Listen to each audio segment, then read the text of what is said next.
Today is Tuesday of the 18th week in Ordinary Time. Reading of the day, a reading from the book of Numbers, chapter 12, verses 1 to 13. Miriam and Aaron spoke against Moses on the pretext of the marriage he had contracted with a Cushite woman. They complained, "Is it through Moses alone that the Lord speaks? Does he not speak through us also?" And the Lord heard this. Now Moses himself was by far the meekest man on the face of the earth.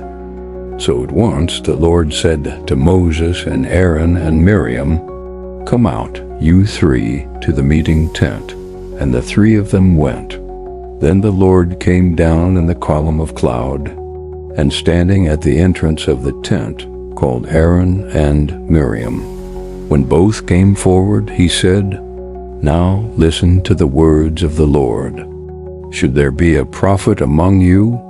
In visions will I reveal myself to him, in dreams will I speak to him. Not so with my servant Moses. Throughout my house he bears my trust. Face to face I speak to him, plainly and not in riddles. The presence of the Lord he beholds. Why then did you not fear to speak against my servant Moses?" So angry was the Lord against them that when he departed, and the cloud withdrew from the tent, there was Miriam a snow-white leper. When Aaron turned and saw her a leper, he said to Moses, "Ah, my Lord, please do not charge us with the sin." Brothers and sisters, the gospel of the day, from the Gospel according to Matthew, chapter 14, verses 22 to 36. Jesus made the disciples get into a boat and precede him to the other side of the sea, while he dismissed the crowds. After doing so, he went up on the mountain by himself to pray. When it was evening, he was there alone. Meanwhile, the boat, already a few miles offshore, was being tossed about by the waves, for the wind was against it. During the fourth watch of the night, he came toward them, walking on the sea. When the disciples saw him walking on the sea, they were terrified. "It is a ghost," they said, and they cried out in fear. At once Jesus spoke to them, "Take courage, it is I. Do not be afraid." Peter said to him in reply, "Lord, if it is you, command me to come to you on the water." He said, "Come."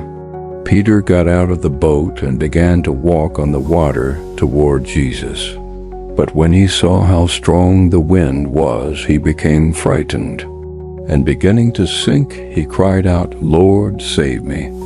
Immediately Jesus stretched out his hand and caught him, and said to him, "O you of little faith, why did you doubt?" After they got into the boat, the wind died down. Those who were in the boat did him homage, saying, "Truly, you are the Son of God." After making the crossing, they came to land at Gennesaret. When the men of that place recognized him, they sent word to all the surrounding country. People brought to him all those who were sick, and begged him that they might touch only the tassel on his cloak, and as many as touched it were healed. The words of the popes. This is an episode from which the fathers of the church drew a great wealth of meaning. The sea symbolizes this life and the instability of the visible world. The storm points to every kind of trial or difficulty that oppresses human beings. The boat instead represents the church built by Christ and steered by the apostles.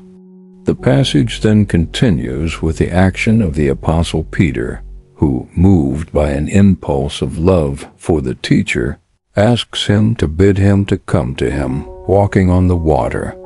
St. Augustine, imagining that he was addressing the apostle, commented, "The Lord leaned down and took you by the hand.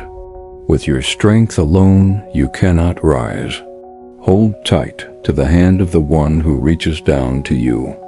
And he did not say this to Peter alone, but also to us. Peter walks on the water, not by his own effort, but rather through divine grace in which he believes. And when he was smitten by doubt, when he no longer fixed his gaze on Jesus, but was frightened by the gale, when he failed to put full trust in the teacher's words, it means that he was interiorly distancing himself from the teacher, and so risked sinking in the sea of life. So it is also for us. If we look only at ourselves, we become dependent on the winds and can no longer pass through storms on the waters of life.